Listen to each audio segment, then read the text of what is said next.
India's recent successful test of MRIV capability of Agni-V missile is a game changer. But the question is why, and also more importantly, how? Because when we are looking at this, this is not just a missile test, it is something that revamps India's nuclear deterrence, it changes India's second strike capability and also places India in a very elite nation club list. Hello everyone, welcome to Vajiram and Ravi's Flash News. My name is Shubhangi Singh and in today's session we are going to understand that what exactly has been established by the MIRV capability enabled Agni-V, which changes the missile technology game for India. So let us begin with understanding that what exactly has happened. So as of now, the Agni-V missile has been tested. It is not the first time that is Agni-V is being tested. It was tested back in 2018. It is being tested this time for two very important things. First, MIRV capability, that is multiple independently targetable re-entry vehicles. Now when we are talking about MIRV capability, that is first. Second, it is the presence of hypersonic scramjet engine. So these two important things have been tested with the advanced version of Agni-V missile, where we are saying that once this test is successfully done, as it has been, this is where we clearly get to see that India has entered a very elite nation club list, and this is going to be a game changer because this brings us in the advanced strategic strike architecture, which is very limitedly found across the globe. Now, to understand this better, when India has tested all of this, we need to understand that once India has tested this, how does it change the present capabilities of India? So, in this context, first we have to understand that we are in the list of MIRV capable nations. That means we are looking at only 5 nations plus India which have this capability. I'll break this whole concept as well, that what exactly it is. When we are talking about these 5 nations, which are these nations? We have United States, we have Russia, we have China, we have France, and we also have United Kingdom. +1 is also for India, and Pakistan has also been testing this capability, but there is no assured confirmation if they have successfully tested the MIRV capability in their Ababdil missile system. Now this is first thing. Second, it enables India's nuclear deterrence, and most importantly, it sends a very strong strategic signal to China and Pakistan, because this evolution and its encounter, how to manage that as well, both ways we are showing the capability, is something that is very much needed in the two-front threat we have been experiencing. Now to understand this all of in detail, the first two things that we need to establish is that what is MIRV and also what do I mean by hypersonic scramjet engine. So when we are talking about MIRV, I firstly mentioned that it is nothing but that it is multiple independently targetable re-entry vehicles. So if I have to simplify this, imagine that one single missile is being shot. Once it is launched, it launches multiple warheads. If you remember, first missiles, the traditional missile, they can only launch one warhead. But in MIRV capability, we can launch multiple warheads, and the added capability here is that they can target different and multiple locations. So multiple targets can be engaged with that very missile. So when we are looking at this capability, this ensures that one missile is targeting multiple targets. If there is a missile defense system also present, it is going to overwhelm it or probably shatter it, and especially in a situation when we are making a second strike, because you have to remember, India follows the nuclear policy of the fact that we are not going to use it first, no first use policy. But we have been very clear, but if we are struck, we are going to attack and it is going to be catastrophic. But how will you ensure that it is going to be catastrophic if your capabilities are destroyed? And if you want to give a proper attack, in that context you need to have the capability which is ensured by Agni-5. It will enhance the survivability, it will enhance and ensure and strengthen the second strike as well. So when we are looking at Agni-5, we get to see that once it is launched into the space trajectory, it enters the exo-atmosphere where the warheads are separated and then they engage different multiple targets.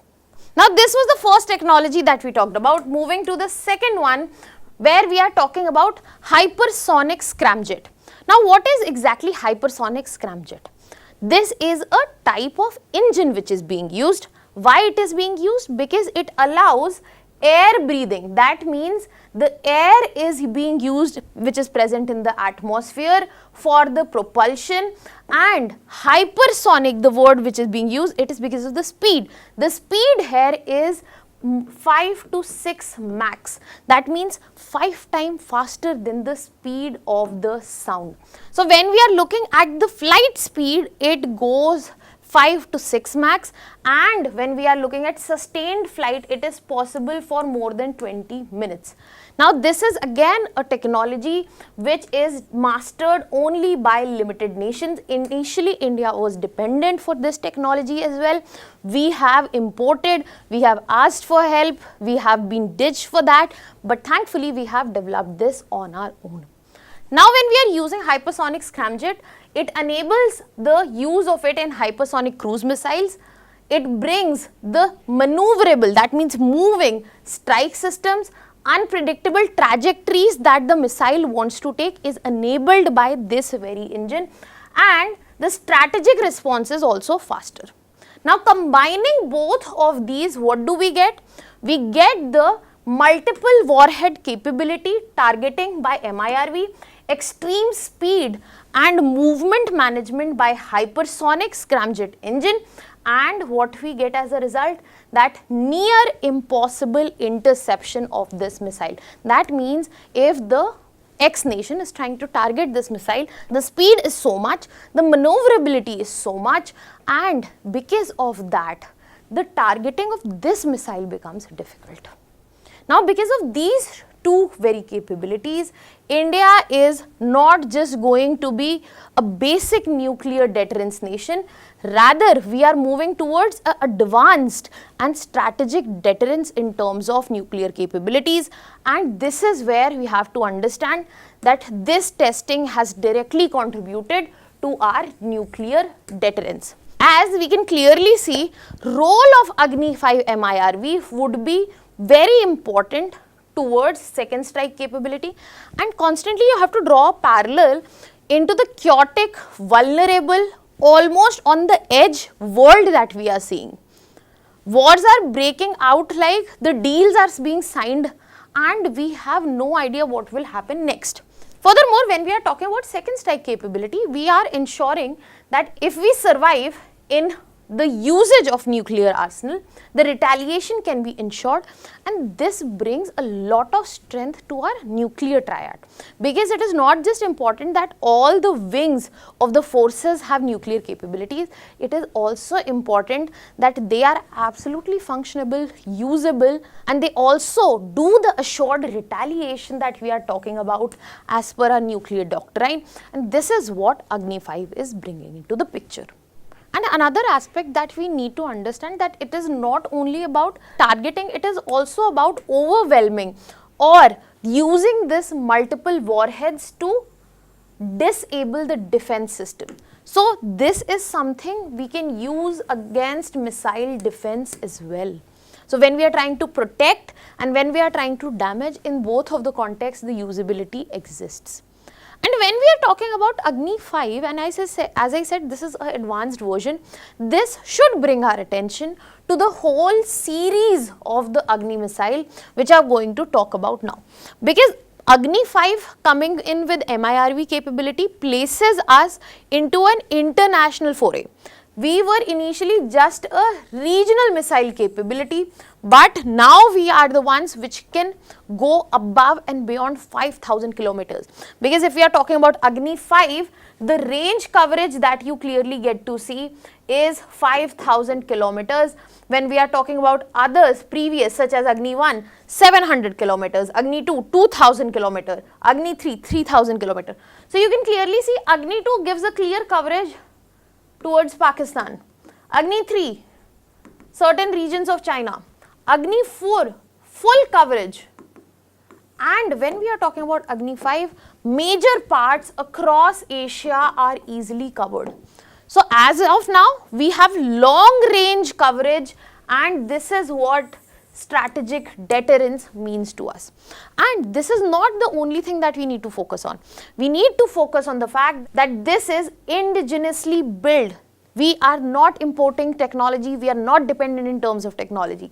This gives us long strike capability, and they are mobile. That means the launch can be enabled from almost anywhere, everywhere, and this is the answer to deterrence towards China. This is not only covering China but way beyond. So Agni-5 here not only gives us coverage in terms of strike range, but it has 3-stage solid fuel propulsion system, hypersonic scramjet, canister launch capability, nuclear weapon delivery capability, and then we have advanced guidance and also navigation systems, which has been through and through brought in through indigenously built in capabilities itself. Part of mission Divyastra. So this has been tested previously as well. That was back in 2024. Now it has been tested again, this time to ensure the final capability. And this is where we have to count that what it brings on the table. Yes, it brings deterrence, second strike capability, the ability to penetrate missile defense system, but this has benefits beyond just military and defense. This brings us a shift in the geopolitical world as well, because India's image of a regional player is going to be changed. India's strategic autonomy, because of being indigenously capable in the missile system, and when we are talking about India as an important stakeholder, not just in South Asia, Asia, Indo-Pacific, this brings more capability to it, with recognition that India also holds technological precision, technological expertise, and so much more. Now, when we are talking about all the goods, we also need to address that what it brings on the other side. Because the successful testing of MIRV capability in our country also fastens up the arms race across Asia and also the globe. The China-Pakistan missile modernization will also be amped up. And when we are looking at this capability, this is something that gives power, and this can ensure escalation when we are seeing crisis. And another factor that is usually highlighted across the country when we are seeing a crisis-like situation where we are being requested to cut down on fuel, work from home, not buy gold, is it a valid expenditure? What are your thoughts specifically on this particular issue? Let me know in the comment section, do you think that this is a necessary expenditure or not? And I'll be also leaving you here with a prelims practice question. Let me know the answer in the comment section. That was all from my side. Thank you so much.